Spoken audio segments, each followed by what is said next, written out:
Bien-aimés dans le Seigneur, Shalom. Ici le prophète Wadis Carmel Promonka.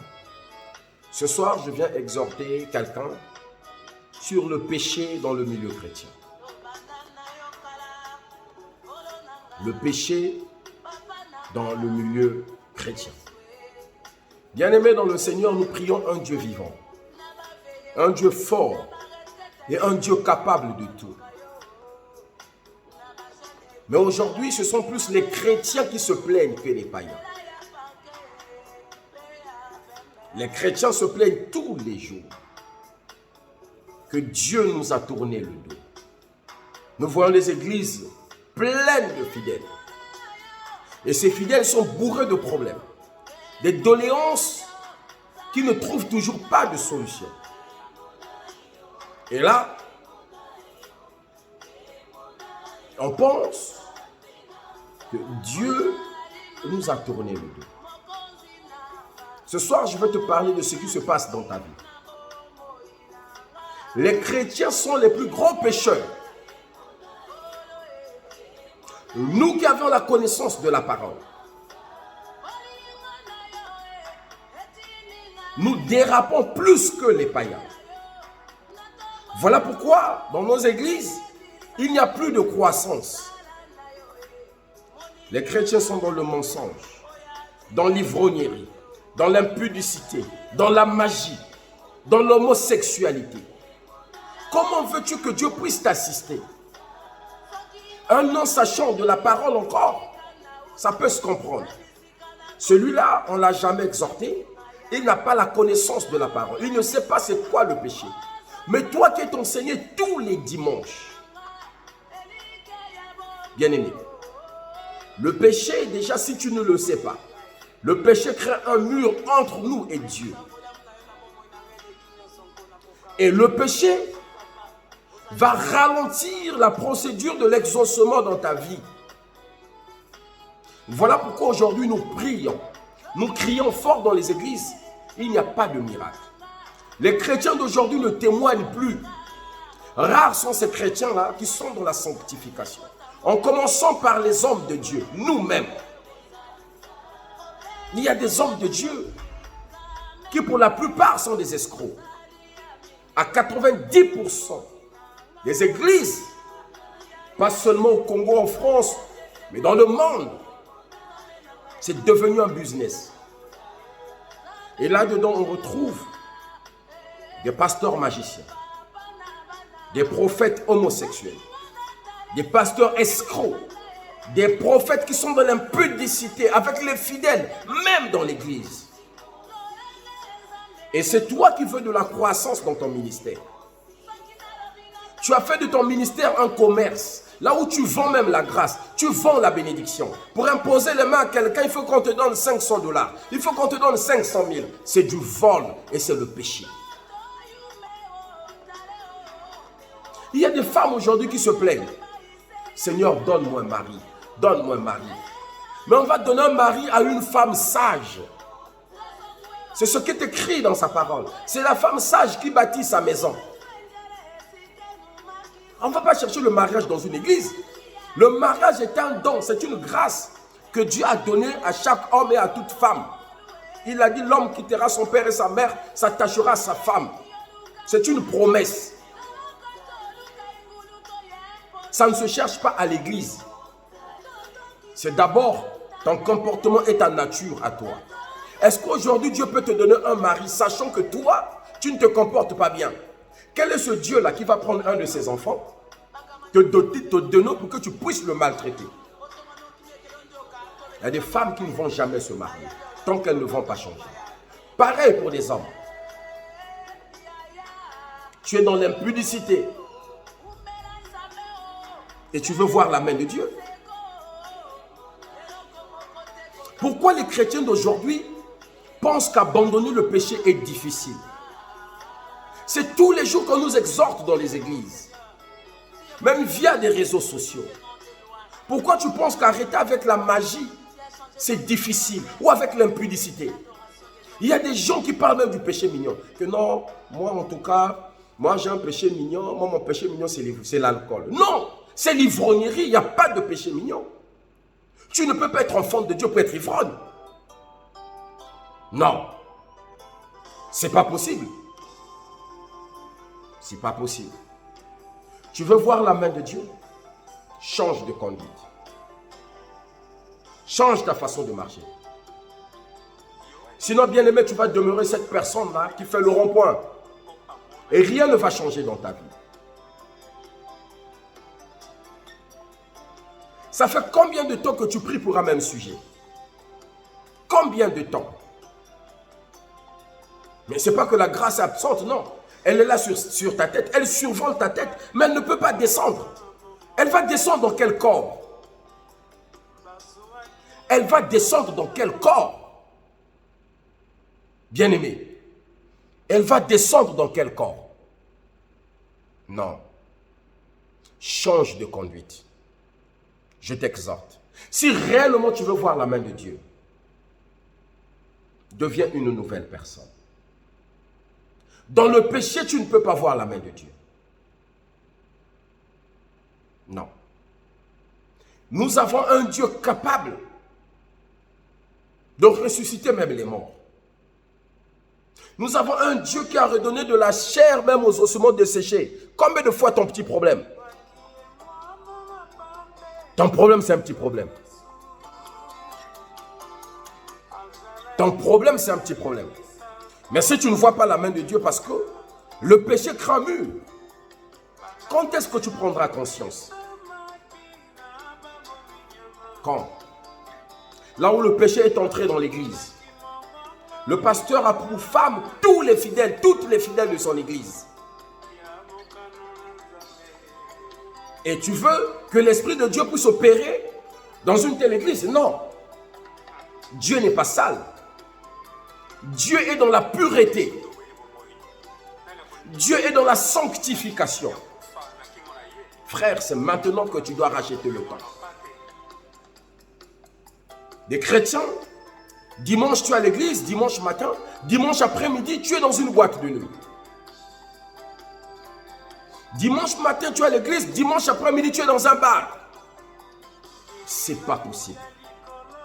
C'est pas possible. Vous savez, je ne peux refuser ce statut à personne parce que chacun est libre de faire ce qu'il veut. Mais ce statut-là d'enfant de Dieu, nous devons le respecter. Tu as un problème qui perdure. Tu accuses les sorciers. Le premier sorcier, c'est d'abord toi-même. Regarde-toi, mets-toi en face d'un miroir. Regarde ta conduite. Est-ce que tu es digne d'être appelé enfant de Dieu? Est-ce que tu es digne?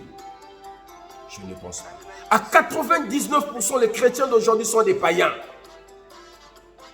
Tu es un païen sans le savoir. Est-ce que tu vas faire à l'église sur une perte de temps? Nul ne peut servir deux maîtres à la fois. Sinon, il aimera l'un, il haïra l'autre. Choisis. Si tu veux appartenir au diable, appartiens au diable, c'est ton problème. Mais ne pense pas appartenir au diable et à Dieu au même moment. Au même moment.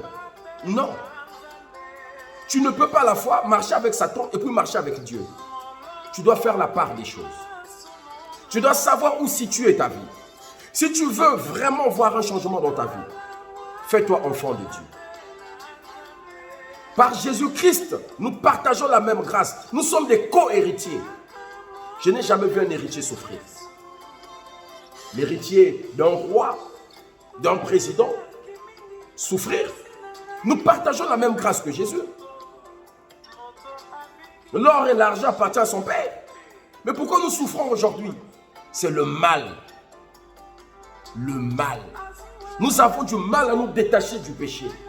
Le péché nous colle à la peau comme une sanctuaire. Parce que nous avons fait du péché un confort. La sanctification, sans laquelle personne ne verra Dieu. Je n'invente rien, c'est écrit dans la Bible. Sans la sanctification, personne ne verra Dieu. Dieu t'a créé homme, tu deviens une femme. Qu'est-ce que tu gagnes dans l'homosexualité? Alors que Dieu a créé la femme pour l'homme et l'homme pour la femme. Voilà pourquoi aujourd'hui il y a beaucoup de célibataires. Les hommes se marient maintenant entre eux, les femmes entre elles. Quelle abomination. Et ça, on retrouve ça dans l'église. On a combien de pasteurs homosexuels aujourd'hui? Je condamne ça. S'il faut même qu'on bloque ma page à cause de ça, ben j'accepte. Je condamne ça. Tu ne peux pas servir Dieu en étant adepte du diable. Voilà pourquoi dans nos églises, il n'y a plus de croissance. Oh non, Dieu, ce n'est pas la foule, Dieu, c'est la qualité. Non, Jésus-Christ, c'est la foule qui le suivait. Dans ton église, il n'y a pas ça parce que tu es dans le péché. Depuis qu'on pourrait poser les mains à quelqu'un, il faut qu'on te donne 500 000, il faut qu'on te donne 1 million, il faut qu'on te donne 1000 euros, il faut qu'on te donne 650 euros. Là où même l'huile, tu vends.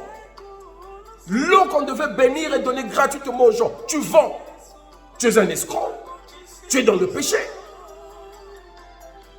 Si réellement tu as reçu un don auprès du Seigneur, il a donné, vous avez reçu gratuitement, donné gratuitement. Depuis quand on vend la grâce? Et même vous-même aussi, qui partez acheter cela.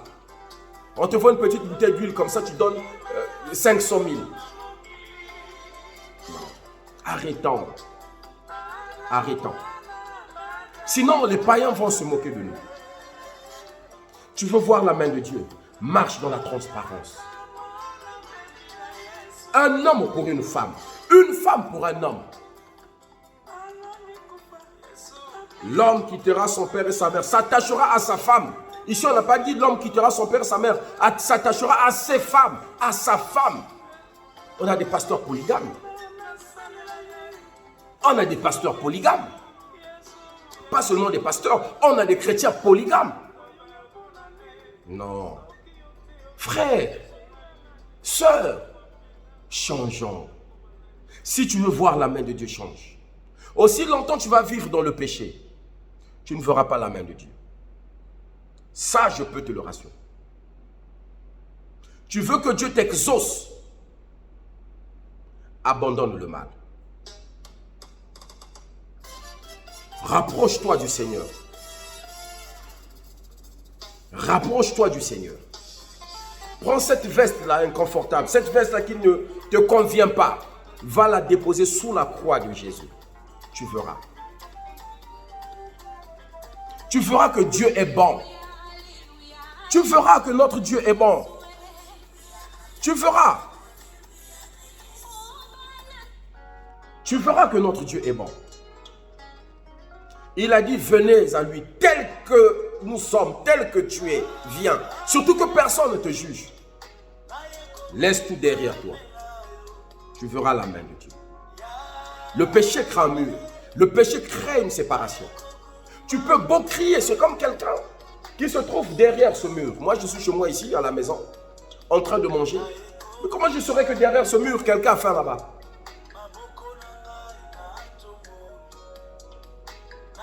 Comment? Je peux même prendre à manger, donner à manger. Mais alors que derrière ma parcelle, il y a quelqu'un qui est là-bas en train de crever. De famine. Comment le voir? Puisqu'il y a un mur qui nous sépare. C'est ce qui se passe avec Dieu. Il veut bien. Quand tu il ne t'entend même pas. Ou encore, il peut t'entendre. Il dit, mais là où il est, je ne peux pas arriver là-bas. Tu es dans un caniveau bourré d'impureté. Il ne peut pas descendre là-bas. Il dit, oh là là. Il veut te tendre la main, mais là où tu es, change. C'est maintenant. Tu veux que Dieu te donne un mariage. Arrête avec l'impudicité. Parce que quand tu voles les maris des gens, dans des maisons, il y a des femmes qui pleurent, qui s'agenouillent, qui prient contre toi. Et Dieu prend cela en compte. Tu veux que Dieu te donne un enfant, mais c'est toi qui es dans les avortements. Il va te donner comment? Je veux seulement que tu changes de conduite. Tu verras la main de Dieu. Marcher avec Jésus-Christ est mieux. Marcher avec Jésus-Christ est meilleur. C'est maintenant ou jamais. Rachetez le temps car les jours sont mauvais. Rachète le temps.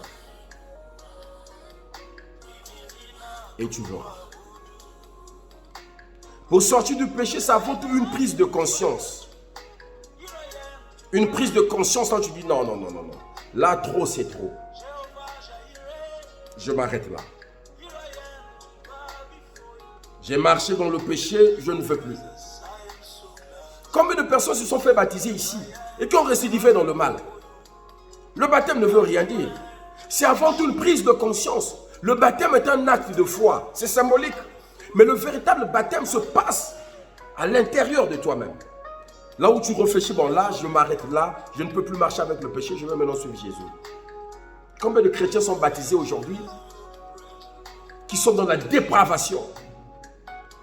Bien-aimé, change maintenant. Le péché te complique la vie. Le péché te complique la situation. Abandonne. Dis stop. Il est temps que tu changes de vie et que tu marches avec le Seigneur. Toi aussi, mon cher pasteur, mon cher prophète, mon cher évangéliste, diacre, qui vit dans l'impudicité, qui est dans la magie, il n'est pas encore trop tard. Tu peux toujours abandonner et faire marche en arrière. Tu peux toujours t'arrêter, faire marche en arrière. Et tu verras que ta vie sera prospère et meilleure. Je viens t'exhorter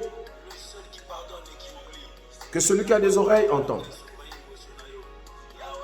Si tu passes à côté de ce message, tu vas pleurer toute ta vie. Dieu ne nous a pas créés pour des pleurs, des larmes, des plaintes. Les chrétiens d'aujourd'hui sont plaintifs. Oh Dieu, oh mon Dieu. Nous pleurons même en priant parce que ça ne va pas. Eh bien oui. Aussi longtemps tu vas demeurer dans le péché, tu vas pleurer toute ta vie. L'église, c'est pour aller célébrer son nom. L'église n'est pas un mur de lamentation. C'est un endroit de recueillement là où tu viens adorer ton Dieu. Aujourd'hui, c'est pour déposer nos plaintes. Frère, je pense qu'il n'est pas encore trop tard. Éloigne-toi du mal et tu verras la main de Dieu. Marche dans la sanctification, tu verras. Arrête avec le vol, le mensonge, l'ivrognerie, la magie, l'homosexualité. Tu verras la main de Dieu. Il n'y a pas de péché mignon. Un péché reste un péché. Quelqu'un dit qu'il vole un œuf, volera un bœuf. Je veux seulement que cette parole trouve une place de choix dans ton cœur et que cette parole transforme ta vie par la grâce de Dieu. Et que le ciel soit ouvert sur ta tête. Oh bien-aimé, que le ciel s'ouvre sur ta tête. Que tu témoignes que Jésus-Christ est réel et qu'il n'est pas une fiction. Je veux seulement que tu témoignes.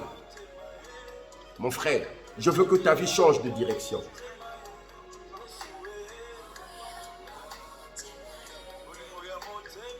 Regarde-toi toi-même. Tu comprendras que tu es sur la mauvaise direction. Il est temps de dire stop et de marcher avec Jésus. Tu verras. Tu verras que ta vie sera meilleure. Quand tu marches avec Jésus, c'est un bonheur assuré. Que Dieu vous bénisse.